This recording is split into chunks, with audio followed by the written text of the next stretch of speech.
All right. Welcome, everyone. My name is Michael. I'm the events coordinator at Chaucer's. We are so pleased to have two special guests with us tonight.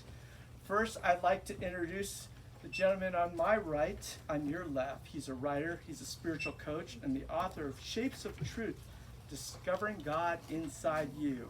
Tonight he's going to be talking about better days, tame your inner critic. Please welcome Neal Allen.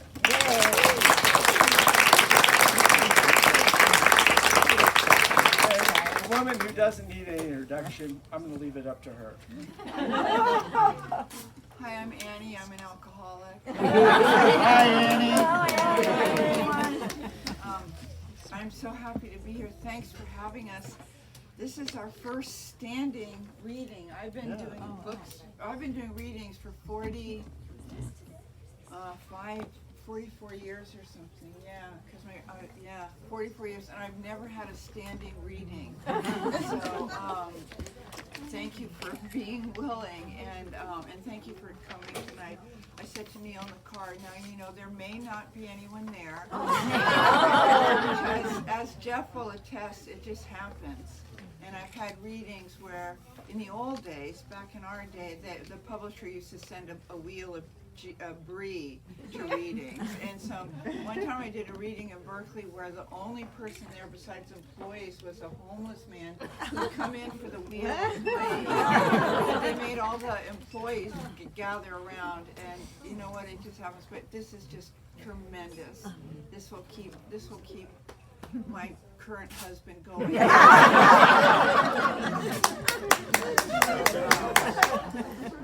Anyway, so I was first introduced to the inner critic work that Neal's been doing with clients forever on about our second date. Second or third date. Remember on the second date he made me cry about something. You made yourself cry. No, you made me cry. And he said, "Oh, you're so childlike, it might trigger me," or something like that, because it would remind him of childlike people in his family. And so we worked through that. We did the Shapes of Truth on the first date, if you get his first book. And it's very woo-woo. It's beautiful, but it's a little woo, right? Yeah. And then the second book I was introduced on our third date. This is 7.5 years ago. If for any of you who've read my writing book, which is called Bird by Bird, I talked about the critic in it called K-Fucked Radio. I'm sorry, I didn't notice the child. K-F-K-D. It means out of the one speaker, it's saying, "Oh, you've got such a gift. You're different. You're uniquely talented. You're this. This can be big. This can be an Oprah book." And then out of the left-hand speaker is the inner critic saying, "This sucks." And in my case, like, talk about beating a dead horse, and I don't think you can say that, and on and on and on. And my whole life, I was 62, I think, when we met. And You said you were 50. I was 62. She tricked me. Yeah. I'd been hearing that voice my whole life. And the way I compensated for hearing this voice, it told me I was less than and a fraud, and to stay scared so I wouldn't blow it. Don't take any risks, because in my family, I'm sure your families were fine. In my family, you really didn't make mistakes. You knew what you were doing, and then you did a really good job. And when Neal started talking about this voice that wasn't me, but I've been hearing for my entire life, that had served a purpose, and that it kept me alive when I was a little girl. I didn't run into the street. I didn't swim out too deep. I didn't do this, I didn't do that, and but that at 62 I didn't need it anymore.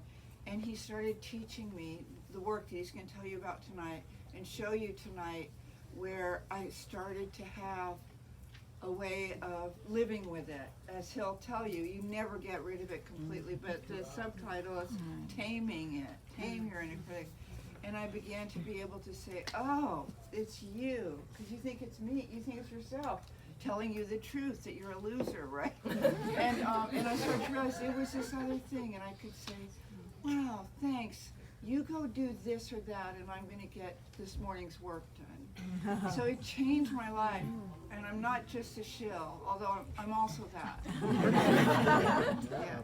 But so that's what you're about to hear about tonight. So this is my husband, Neal Allen. Yay.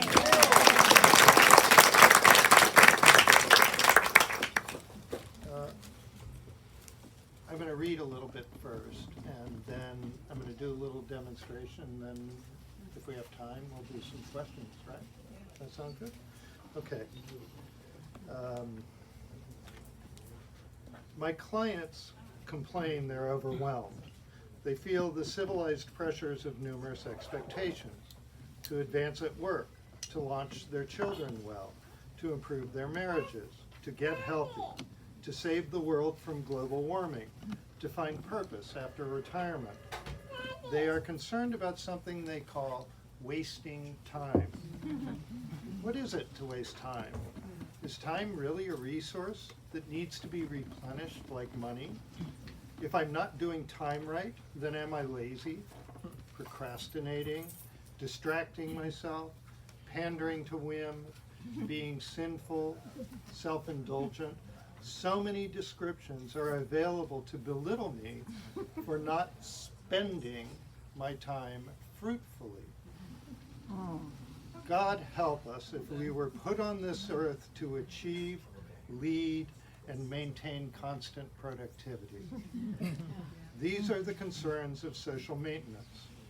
For me to spend all my time in protection of my species seems weirdly biological, as if the Darwinian explanations, getting the species firmly lodged in every niche possible, were all that we had. As if puttering in the garden were worthless. The longer I live, the more I'm convinced that my only so-called purpose is to be fascinated by my garden, my friends, my children, my partner, politics, my work, my play, my own self, and whatever else I'm dragged into doing. So how do I resolve such a notion with my culturally cultivated sense that productivity defines me, gives me purpose, and provides me with a moral grounding for my decisions? All of which is true to my social self, right? For decades, I was, like my clients, scared of my own tendency to procrastinate. Why did I put off things that I knew had to be completed? I woke to a sink full of dishes. My desk drawer contained 2 quarter-finished novels. My annual strategy plan was due tomorrow. Time to cram. I stared at a shelf of well-intended unopened boxes of thank you cards. Who was stopping me from completing these simple tasks and challenging projects? Why did the undone lists repeat themselves daily to me, reminding me of my own stack of to-dos that weren't getting done? I assumed that I was a procrastinator, and if so, not a very mature, responsible person after all. None of you have had. We've entered the nerve center of the inner critic. If my job is to always be productive, then my failure is procrastination and laziness. I shouldn't notice that just about everything I'm tasked with gets done. That when I'm supposedly procrastinating, I'm actually just doing other things by choice in my very busy, complicated, civilized, awfully productive life. And the ones that I'm doing are usually smaller, less frightening tasks. Makes sense. We all have, a lot of us, not everybody, but know when we're procrastinating, so-called procrastinating, because our desk is clear of all the mess, the floors are vacuumed, right? When do I stall out on a project? Mostly when I've hit a roadblock. Often a surprising variable that I know little about. Do I immediately call for help? No, I delay instead, thinking it's up to me to figure it out. In the meantime, I manage the rest of my life. Somehow. The other time I collapse and put off the next step is when I've idealized the result. As I approach the end of the project, it becomes clear that my model, the great American novel if I'm a writer, the viral app if I'm a programmer, is beyond reach. I don't recognize that the novel I've written, the app I've designed, is good enough for government work and deserves to be completed. The Tao Te Ching has a relevant line: most failure happens on the verge of success. So am I lazy? Or am I being browbeaten by an inner critic that expects me to know things I don't and to perfect things I can't?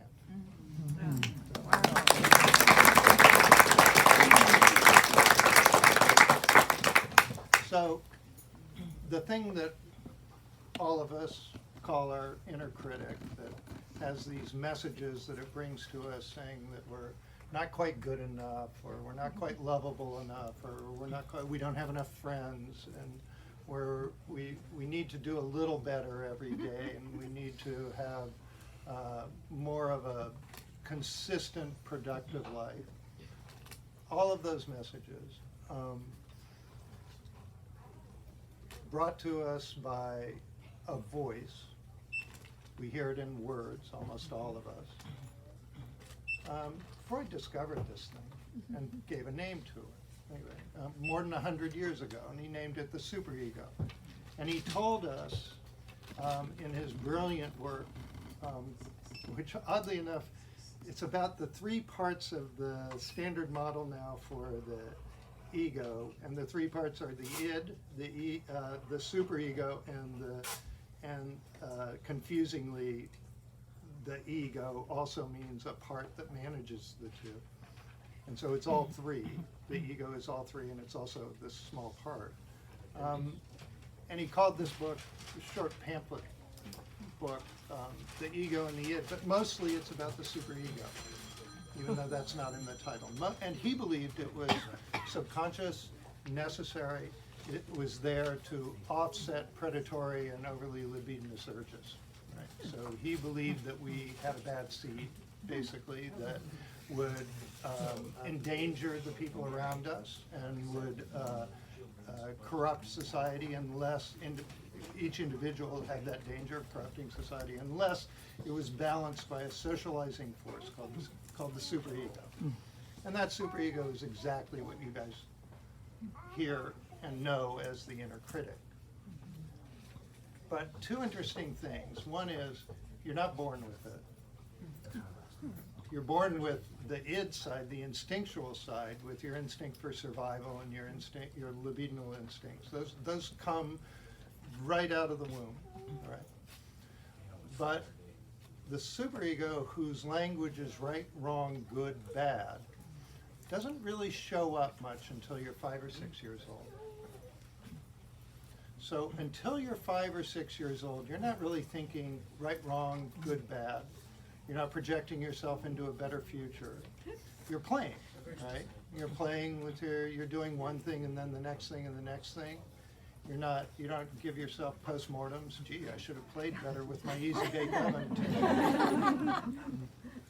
And the reason that you're kind of at will in a present life of kid world for the first few years, and this is true whether you're born in the United States of America or Senegal or India, is that generally speaking, there's an adult somewhere nearby watching you and keeping you safe. Maybe not doing anything much that, improves you or helps you or whatever, but they're keeping you safe. They're keeping you from accidentally moving into a fateful situation where you could die. Right? And then when you're 6, the leash gets taken off a little bit, and for the first time, 5, 6, 7, somewhere in there, the adults around you say, you know what? You can be alone without an adult and walk to school. And it'll be 20 minutes between when you leave this house and when you get to the school. And in those 20 minutes, you cross a boulevard or a street. And the crossing guard might not be there on Friday, right? Might not show up for work. And so we've taught you over and over and over again to look both ways, right? before you cross. Because if you don't, you might get hit by a car and killed. It's a fateful decision to look both ways. It's a fateful decision to not look both ways.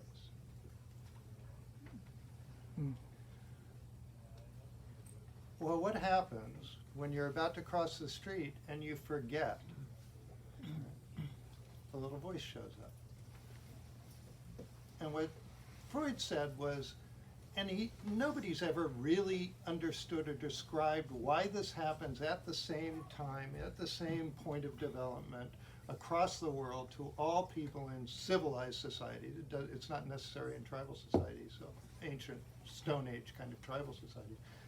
Nobody's figured out the mechanism for it, but he gave it a good label. He said, you're introjected as if a hypodermic has been poked into your carotid arteries with the voice and the rules, the most fundamental rules, safety rules of a frowning parent. It's the voice of a frowning parent. Most people, it's their mother's inflection, some it's their father's inflection. And it saves your life when you're 6 and 7 years old.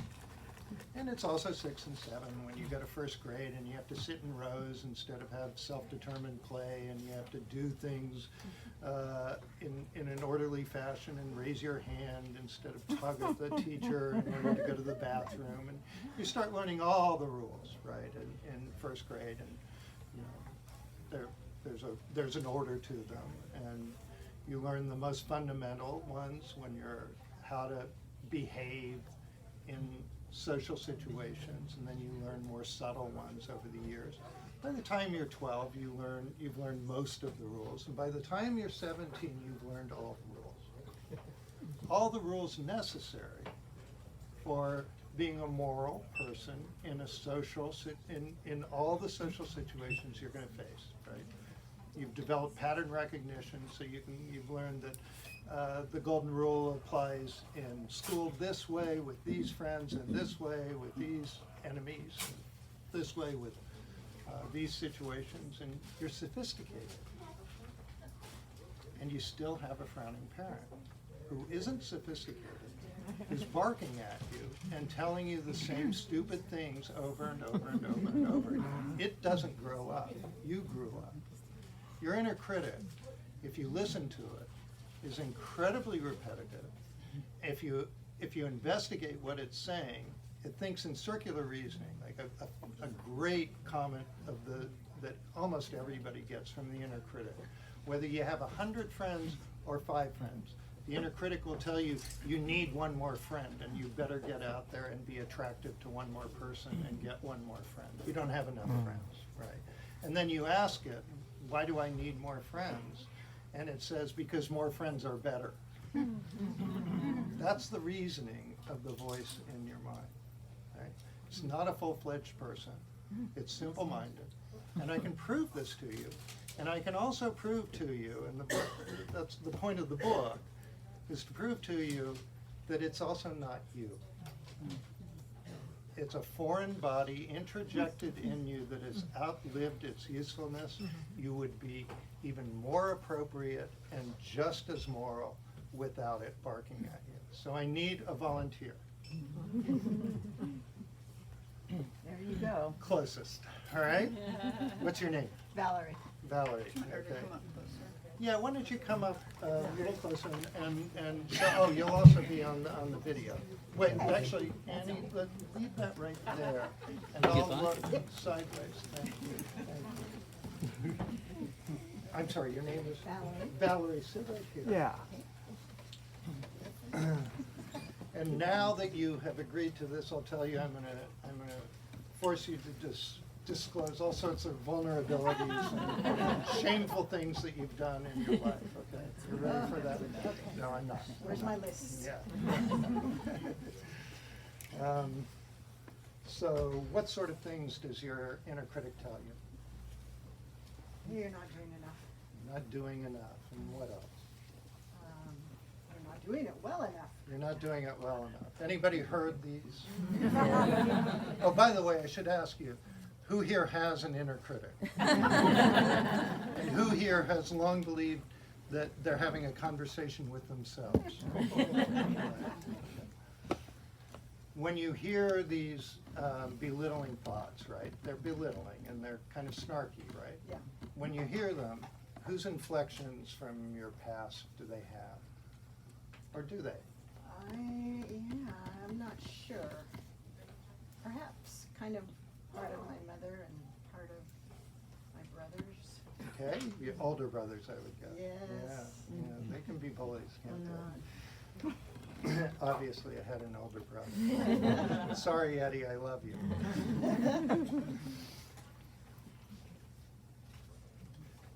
Where in your physical geography, your body, do you hear the voice coming from?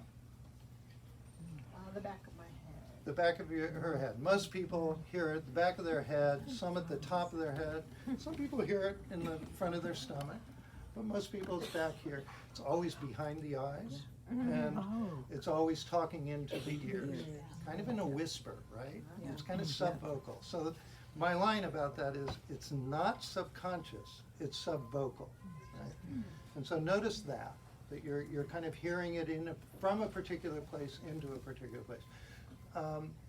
I want you to do a funny thing. I want you to pull it out of the back of your head and hold your palm out in front of you like this.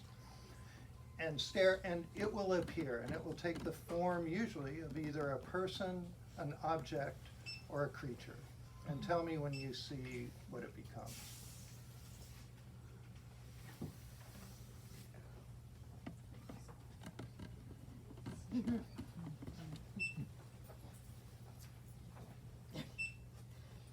Kind of looks like Santa Claus. It kind of looks like Santa Claus. Okay. They look like red soccer balls. They look like blobs. They look like. It also looks like an embryo.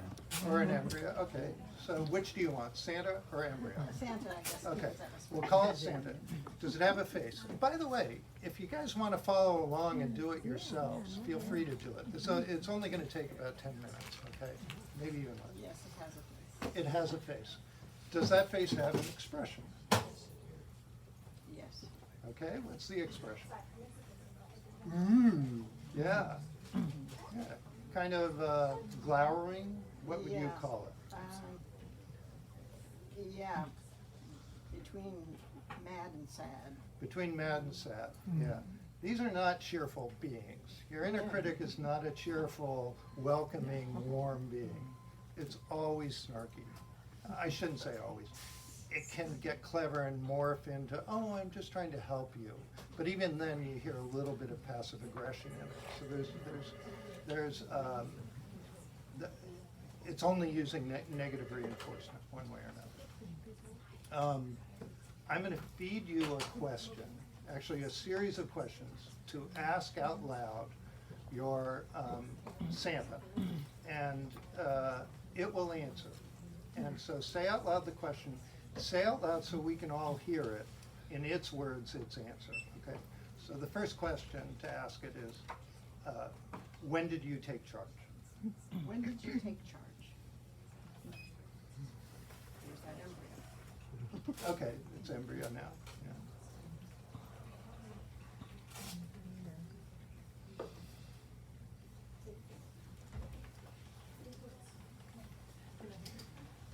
Tell it, I would like you to answer, please. When did you take charge?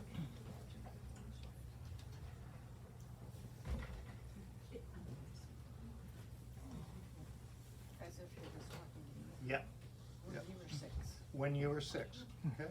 Who put you in charge? Who put you in charge? My parents. Your parents. In its words, it said your parents, okay. The next question is, can I take charge for a while? Can I take charge for a while? Yes. Okay. Are you worried anything bad will happen if I take charge?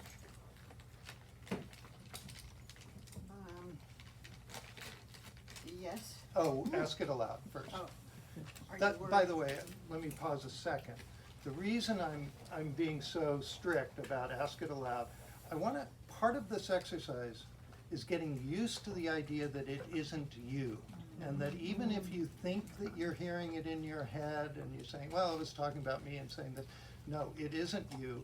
And this helps separate it from you and get you used to looking at it as an unnecessary parasite. So let's ask it again.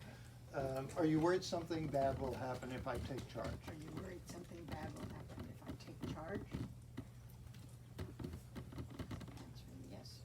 Okay. What are you worried will happen if I take charge? I won't make the right decisions. You won't make, yeah. I'm sorry. That's okay. It's very hard to get used to this because we're so used to thinking it's Yes. right in there, yeah. What makes you think I won't make good decisions? What makes you think I won't make good decisions?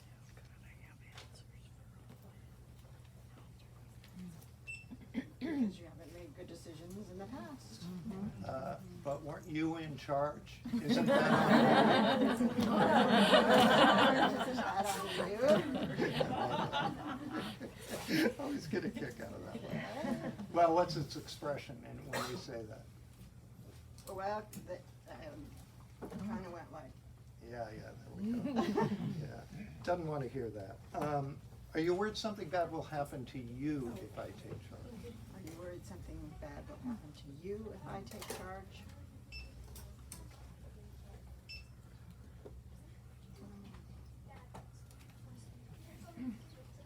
Tell it, I need a yes or no. I need a yes or no. Yes. What are you worried will happen to you if I take charge? What are you worried will happen to you if I take charge?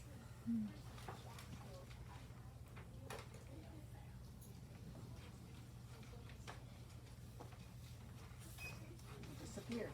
Right. I promise I won't annihilate you. Promise I won't annihilate you. Isn't it tiring to run the show all the time? Isn't it tiring to run the show all the time? Yes. If you let me take charge, how about you go into semi-retirement as my occasional ethical advisor? How about if I let you take charge, you can. Or let you go into semi-retirement as my, Semi-retirement, yeah. and I'll take her.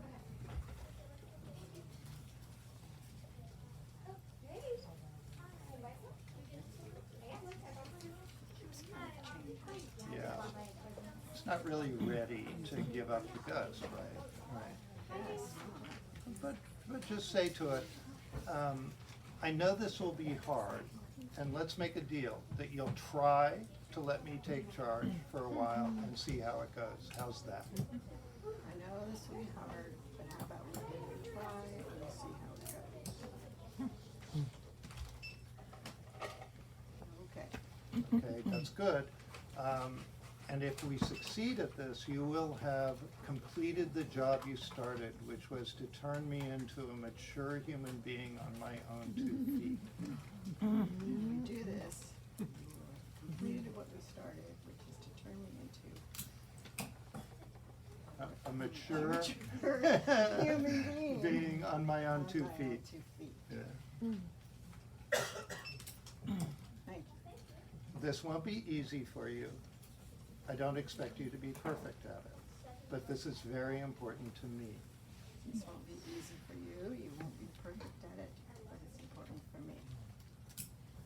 And I want to thank you for saving my life when I was a little kid. And I want to thank you for saving my life when I was a little kid. Now you can put it back, yeah. Thank you. That was great.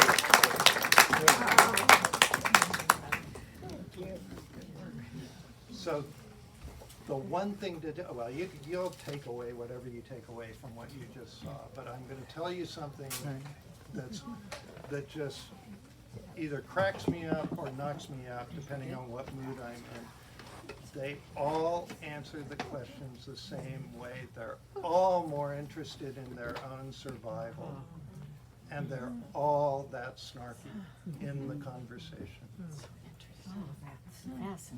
All of you have about the same magnitude inner critic or superego. It's about the same as everybody else's. We all think that we have all different levels of anxiety and self-talk and all of that. It's the same creature talking, saying the same things, saying about the same things, doing about the same thing with all of us. We're all kind of standard in this. The only exceptions are schizophrenics have a magnitude more difficult and worse and harrowing relationship with their superego, and so do people with the old-fashioned PTSD, PTSD caused by being in a situation where survival actually was literally at stake. They also have but I must say, even people with that kind of, childhood being beaten or going to war, it just takes them longer to move through separating from the inner critic. The work is, after this, and I'm almost done. You guys are standing. I'm sitting. This is easy. One other thing besides you can do what you just saw at home. Once you've started the conversation, there are all sorts of different ways you can conjure up your inner critic and get it out into the open. The whole idea is to get it out into the open. The more you get it out into the open, the more it shows up what a dope it is. And I can call it a dope, I can call it an idiot, I can be PC and call it a moron because it is not a human being. It is a facsimile of a human being that has outlived its purpose. And Oh, wow. you can be soft and warm with it if you want, but believe me, it will not accept compassion readily because it doesn't have that app in it. It doesn't need it. You can be a little strong with it. Don't argue with it, right? It curates conflict. It loves conflict, so that'll just amplify it. All you ever have to do is, there are different techniques in the book, but basically they all boil down to that's you, not me. And the more times you hear it and are able to say that's you, not me, kind of magically, believe it or not, it moves a little more to the side. Every time you're doing that, you're doing a very nice thing for yourself. It's kind of like meditation. Even if you can only meditate for 20 seconds, you're doing a very nice thing for yourself. Right? And you're doing a nice thing. So the only homework I ever give out is to my clients, my private, this all comes out of my private coaching clientele. I learned all of this stuff. The only homework I give them in return for teaching me about this stuff is to try to catch the superego in the act, catch the inner critic in the act, catch it saying something belittling, and stop for a second and just go, oh, wait a minute, that's not me, that's you. And if they're being really mean, right, and telling you something like you're an absolute loser, then you can add in, that's you, not me, and I don't deserve that. But don't fight with it. What do you think Freud would make of the social media superego? They're all the same, right? It's all a way to kind of keep us running these social experiments of what's right, what's wrong, and get lots of food to lots of people who can't grow their own, right? I mean, our social justice world, no matter how skewed at any moment I might think that it is, it's an attempt to serve the 8 billion people on the planet. And whether the experiment is social media or fascism or democracy or whatever, I'm not saying those are equivalent. I vote, I march, I do my bit, all of that. But at the same time, they're all leading everybody, whether you're for or against, you're in a world of right, wrong, good, bad. And at least part of your day, you want to get out of that. You want to be able to just be fascinated with what is. And then the time comes that there's something unfair in front of you and you have to deal with the unfairness. What do you think is the relationship between the inner critic's purpose Yeah. and the separation between, say, the greater consciousness that we all are and the ego that we're magnetized to be? Yeah, I mean, the society doesn't really want us to look at ourselves as valuable as individuals, right? The society wants us to look at ourselves as pawns to help other people. So all of morality says the same thing. Help others in front of yourself. Well, the idea of that is, it's a Darwinian idea that my job is to help move large amounts of food around the world and keep the standard of living as high as possible, and that takes a lot of work from most of the 8 billion people to work long hours a day to keep the system going. I'm not answering you directly but I'm answering what seems to be the purpose of this universal inner critic emerging from civilization. When you move the inner critic to the side, right, you lose the sense of dealing with the world through that moral view of I have to help people. It doesn't turn you amoral. I mean, this is true in any of the Eastern or New Age traditions, is that coming into a realization of determinism and that my own free will is minuscule within this bigger sea of consciousness or people or things or whatever you want to see as the other that is immense. Coming into that doesn't make us fatalistic. It actually brings all of that closer to us and brings closer empathy, love of the world that's around. You just have to try it to discover it, right? But we're everything in the world is, in the social world, everything on TV is aimed to tell you that unless you step up, it's all going to hell in a handbasket, right? Does that get close to what you're asking about? I guess indirectly I would say if you can silence the inner critic, are you closer to Oh, yeah. expanding your consciousness into... Oh, yeah. So this is kind of straightforward Tibetan Buddhism, that you're not on an achievement-oriented, goal-oriented task to find your way into bliss or nirvana, right? That the real work is burning away the obstructions. And the major obstruction from you being able to see the world as it has already shown up to you is the filter of an inner critic saying, you have this responsibility and only this responsibility. And it, by the way, doesn't have anything to do with being simply fascinated by things. So there isn't a lot of difference between being simply fascinated and having a sense of self-realization. The idea of being simply fascinated is, Genesis, like a lot of traditions, has two origin stories. And the first one, inevitably, is an emergence of man as a form of the divine or God. It's only the second one, right, Adam and Eve. So that's the one that says, and it was good, right? It's only the second, and Eden shows up. Wow, great, cool. And then the second story shows up. Oh, original sin. And now you have to spend the rest of your life making up for your original sin. So Freud, like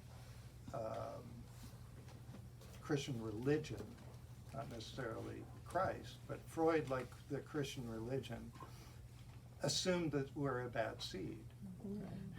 And what my clients show me every day is, no, actually, we're bent to the good. And we have so little concern about survival in our civilized lives. Most of the world has solved that, believe it or not, right? There are pockets of starvation in the world, but the least ever, the smallest pockets ever.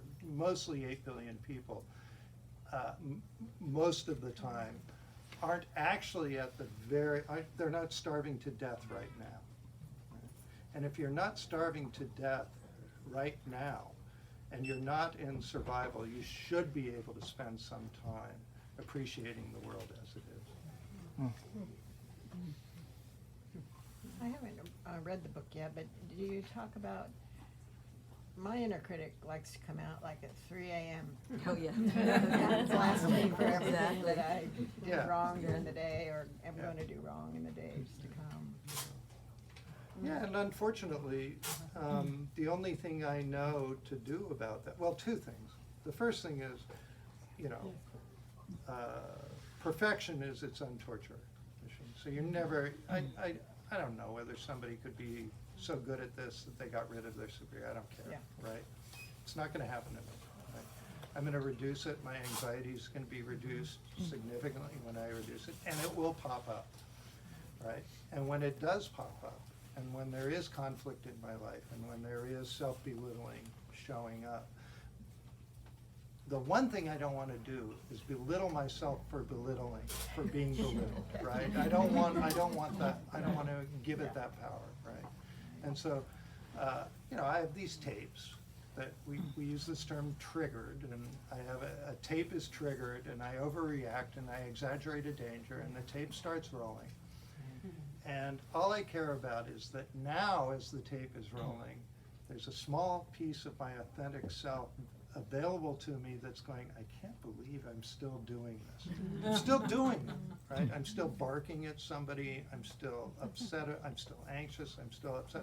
But there is a piece of me that says, I don't quite believe this story. And that piece of me, when the trance ends, and I'm out of the conflict, you know, for whatever amount of time, I do think I have now a responsibility to stop and go, wait a minute, what just happened? Is this happening to me frequently enough? Am I waking up enough at 3 a.m. frequently enough that it's worth my spending time with? And then when I spend time with it, it has to be to go directly into whatever the suffering was and examine it and just pick apart where did I start on, okay, what is it about this occurrence that happened during the day that's providing me with the anxiety? And then eventually I have to trace it back to a hoary old story from my childhood that, by the way, is being curated by my inner critic, that isn't a particularly important event, except that the inner critic keeps using it against me and making me feel anxious. One more question. Oh, one more question, sorry, good. I'm curious, sometimes it feels like my inner critic has some external support from different voices in my life, and it's not quite the same conversation to say, okay, you know, thank you for taking care of me now, GTFO. Yeah. But I'm curious, like, how would you handle a person-to-person conversation with someone who's an external critic? You know, you can only, you know, it's a long, there are very long answers to that question.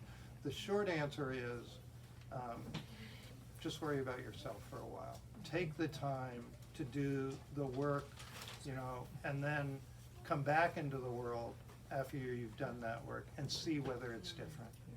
And people who do that, who just go, you know, I'm still going to be triggered out there, but I'm going to work on that. I'm going to use that as material. I don't have any tools right now to be able to do anything about it. The thing that happens is as your anxiety reduces, as the superego reduces,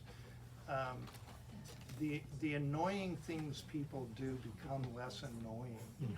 It's weird, but they really do. And also I have tricks in here about that too. To the amplify tricks that. work to quiet it, and once you quiet it, one thing you notice is just how much hostility and belittling is coming at you. And maybe that's truer for women, that the voices that are telling you you're the wrong size, you're the wrong size, your hair could be this, your hair, you are, or you're uppity, or you're whatever, you just start to notice it. But as you quiet your inner critic, it starts to be kind of interesting that people would say this weird shit to you. and I find that I don't engage anymore. I mean, I don't engage very much. And I am in the wrong business because I'm at the mercy. I'm criticized all the time, and I'm attacked, you know. And it's just sort of fascinating to me now. Or I'll watch somebody saying something that is really has nothing to do with me, but they are attaching it, they're projecting it onto me, and before I go, well, you know, I really don't think, and I start to explain, but you know, if you, as in politics, if you're explaining, you're losing. And my old therapist always said, if you get on the court with these people, they've already won, you know, and so I've developed these tools of just kind of listening with fascination and without a dog in the race and going, huh, that is so interesting that he would tell, and I'll go, oh, I can't wait to tell Neal what she said. Or I can't wait to tell so-and-so, can you believe it? Because it's just fascinating, but it stops getting into me.